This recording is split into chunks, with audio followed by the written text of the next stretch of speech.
Hello everyone. आज से हमने जो हिंदी की न्यू सीरीज स्टार्ट की थी उसका ये अगला वीडियो आ गया है, जिसमें हम हिंदी भाषा का विकास और इतिहास पढ़ेंगे। इससे पहले जो वीडियो अपलोड किया गया उसमें हमने भाषा, बोली और लिपि क्या होती है उसके बारे में हमने जाना था।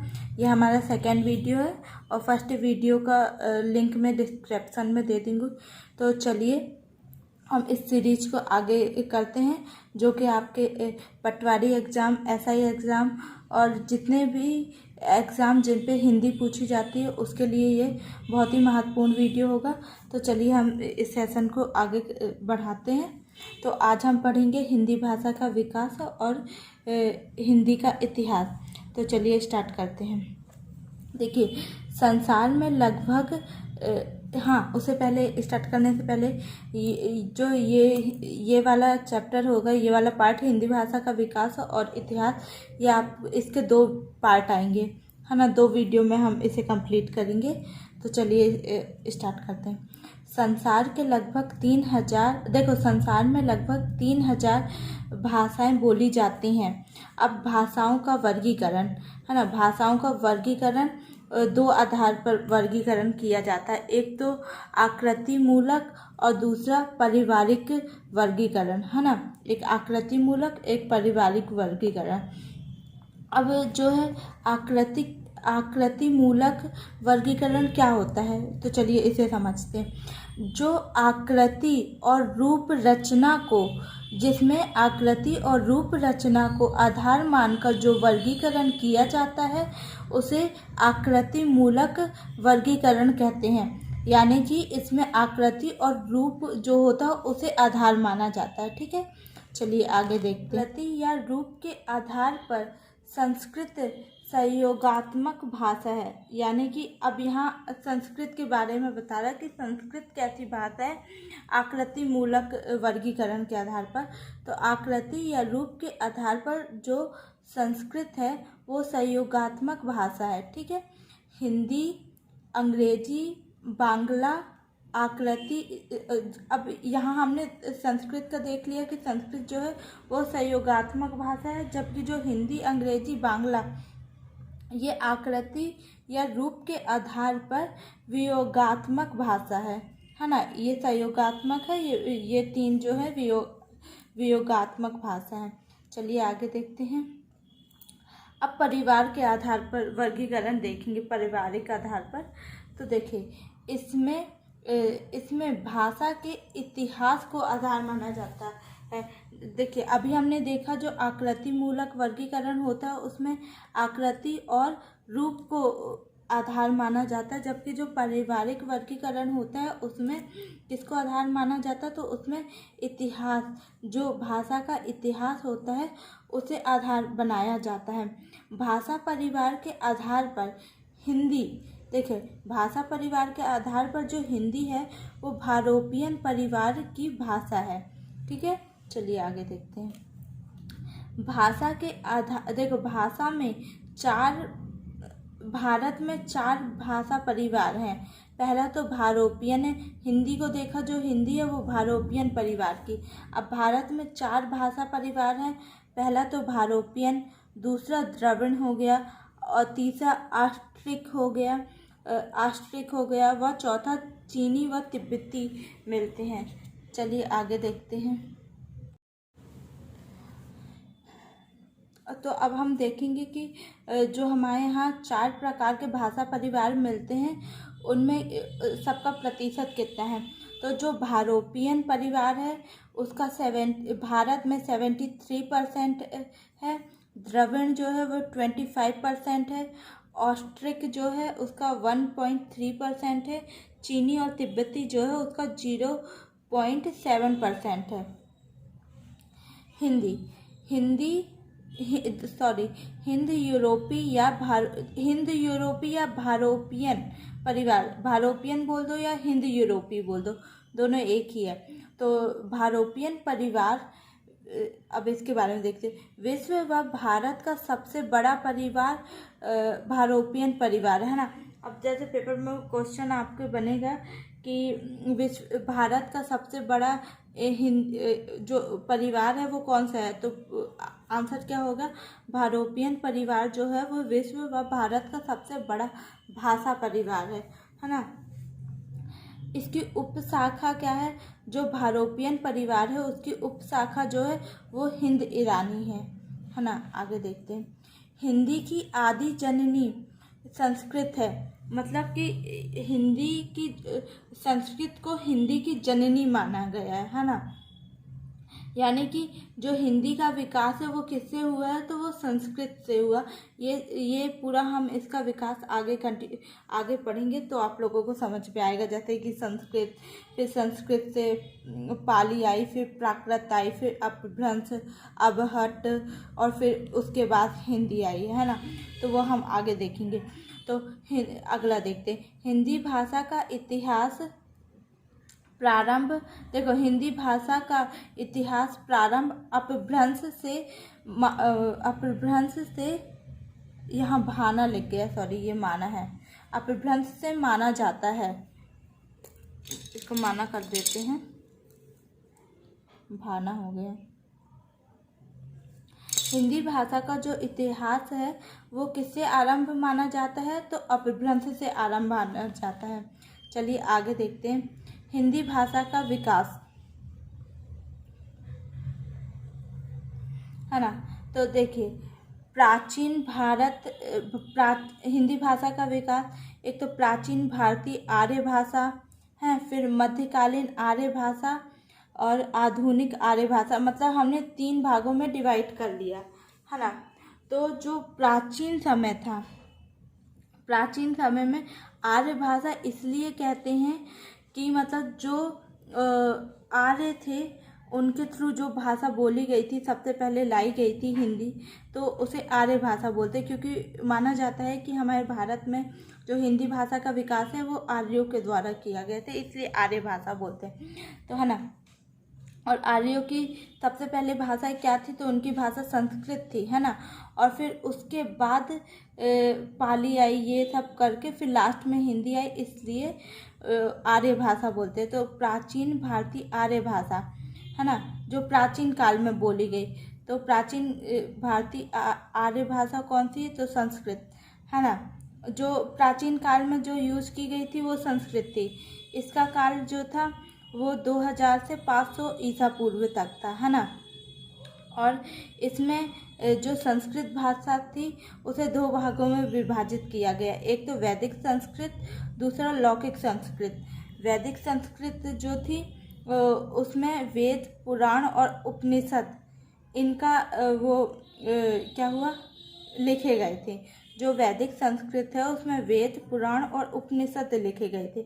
जबकि लौकिक संस्कृत जो है उसमें पाणिनि थी उसकी 8 अध्याय लिखी गई थी। अब देखें, अब संस्कृत के बाद कौन सी भाषा आई, पाली। लेकिन पाली भाषा कब आई है, ये मध्यकाल में आई है ना। मध्यकाल में इसका यूज किया गया है। तो देखिए, मध्यकाल में अब कौन कौन सी भाषा का यूज किया गया, तो मध्यकाल में पाली, प्राकृत और अपभ्रंश भाषा का यूज किया गया, है ना। पाली का कार्यकाल कितना था, तो ये 500 ईसा पूर्व से 1000 ईस्वी तक पाली भाषा का विकास हुआ। फिर उसके बाद प्राकृत भाषा आ गई, वो 1 ईस्वी से 500 ईस्वी तक रही, है ना। फिर उसके बाद अपभ्रंश आ गई, इसका काल क्या था, तो 500 से 1000 ईस्वी तक अपभ्रंश का काल था, है ना। अब पाली भाषा जो थी, पाली भाषा में गौतम बुद्ध और मगध सम्राट अशोक की राजकीय भाषा थी। पाली भाषा जो थी वो गौतम बुद्ध और मगध सम्राट अशोक की राजकीय भाषा थी। जबकि जो प्राकृत भाषा है वो महावीर स्वामी ने प्राकृत भाषा का यूज किया था, है ना। फिर पाली, सबसे पहले संस्कृत आई, फिर उसके बाद पाली का विकास हुआ, फिर प्राकृत भाषा का विकास हुआ, फिर अपभ्रंश आई, और अपभ्रंश के बाद अवहट आई, है ना। अवहट आई, जो अवहट भाषा है इसे हिंदी, आधुनिक हिंदी और अपभ्रंश के बीच की कड़ी माना जाता है ना। तो और इसका विकास कब हुआ? तो इसका विकास जो है मध्यकाल और आधुनिक काल के बीच में हुआ था इसका विकास। तो इसका कोई काल नहीं है अलग से, है ना, इन दोनों के बीच में हुआ था।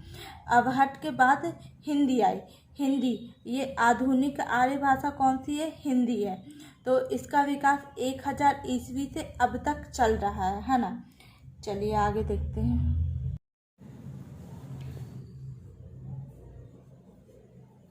देखिए अब हम इनका क्रम देख लेते कि हमारे हिंदी का विकास होने कहाँ कहाँ से हिंदी होकर, मतलब कौन कौन सी भाषाओं से गुजरने के बाद हिंदी, आधुनिक जो हिंदी है वो आई है। तो सबसे पहले संस्कृत आई, फिर संस्कृत के बाद पाली आई, फिर पाली के बाद प्राकृत भाषा आई, प्राकृत के बाद अपभ्रंश आया, अपभ्रंश के बाद अवहट, और अवहट के बाद हिंदी का विकास हुआ, है ना। इसीलिए जो संस्कृत है, मतलब कि कहा जाता है कि जो हिंदी का विकास है वो संस्कृत से हुआ है, इसलिए संस्कृत को हिंदी की आदि जननी कहा जाता है ना। चलिए आगे देखते। अब अपभ्रंश के बारे में देखते। अपभ्रंश मध्यकालीन भारतीय आर्य भाषा और आधुनिक भारतीय आर्य भाषाओं के बीच की कड़ी है। मतलब कि अपभ्रंश को, जैसे मध्यकाल में हमने कौन कौन सी भाषा देख ली थी? पाली और प्राकृत देख ली थी, है ना। और आधुनिक काल में हमने कौन सी आर्य भाषा देखी है? तो हिंदी देखी। इसीलिए अपभ्रंश को मध्यकालीन भारतीय आर्य भाषा और जो आधुनिक भारतीय आर्य भाषा यानी कि हिंदी के बीच की कड़ी माना जाता है। ये देखिए, इसलिए अपभ्रंश को विद्वानों ने एक संधिकालीन भाषा कहा है। आगे देखिए, अपभ्रंश को उकार बहुला, देखो अब क्वेश्चन ये बन सकता है पेपर में कि उकार बहुला भाषा कहा गया है, किसे कहा गया? तो जो अपभ्रंश है उसे उकार बहुला भाषा कहा गया है। अब अपभ्रंश में साहित्य का आरंभ, जो मतलब अपभ्रंश जो भाषा उसमें साहित्य लिखे जाने लगे थे। तो अपभ्रंश में साहित्य का आरंभ 8वीं सदी ईस्वी में किसने? शंभु कवि से हुआ, है ना। जो साहित्य का जो, हाँ, अपभ्रंश में साहित्य का आरंभ 8वीं सदी से स्टार्ट हुआ और किस कवि ने किया था? तो शंभु जो है उन्होंने किया था। अब अवहट अपभ्रंश का ही परिवर्तित रूप है। मतलब जो अपभ्रंश थी उसका परिवर्तित रूप क्या है? अवहट है। अवहट शब्द का सर्वप्रथम प्रयोग ज्योतिश्वर ठाकुर ने अपने वर्ण रत्नाकर जो ग्रंथ है उसमें किया था। अवहट शब्द का सर्वप्रथम प्रयोग किसने किया था? तो ज्योतिश्वर ठाकुर ने किया था अपने ग्रंथ वर्ण रत्नाकर में। अब गुलेरी, है ना, चंद्रधर शर्मा, ऐसे इनका पूरा नाम है। तो गुलेरी के अनुसार पुरानी हिंदी अपभ्रंश का परिवर्तित रूप है ना। पुरानी हिंदी जो है वो अपभ्रंश का। अब यहाँ जो पुरानी हिंदी है, पुरानी हिंदी किसे कहा गया? जो अवहट है उसे पुरानी हिंदी कहा गया है ना। और ये पुरानी हिंदी यानी कि अवहट किसका परिवर्तित रूप है? तो वह अपभ्रंश का परिवर्तित रूप है। अब आगे देखते हैं। पुरानी हिंदी के काल को अवहट भाषा काल भी कहा जाता। अभी हमने देखा ना कि पुरानी हिंदी किसे कहा गया? तो अवहट को कहा गया, और पुरानी हिंदी का काल अवहट को कहा गया, है ना। चलिए, डॉक्टर सुनीति कुमार चटर्जी के अनुसार मूल पृथ्वीराज रासो की रचना अपभ्रंश भाषा में हुई है। अच्छा, क्वेश्चन ये बन सकता है पेपर में कि जो पृथ्वीराज रासो है इसकी रचना किस भाषा में हुई है?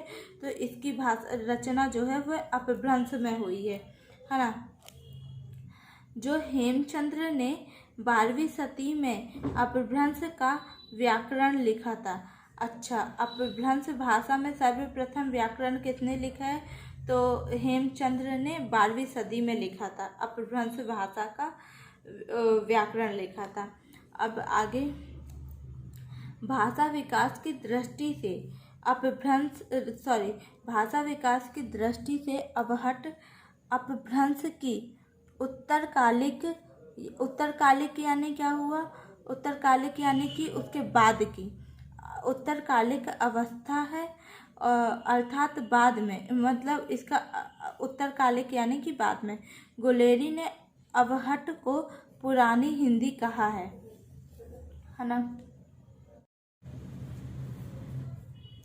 देखिए अब आगे, हिंदी शब्द की उत्पत्ति सिंधु शब्द से मानी जाती है ना। अब भाषा का विकास क्रम वही जो अभी हमने देखा था, संस्कृत, फिर संस्कृत के बाद किस भाषा का विकास हुआ? पाली।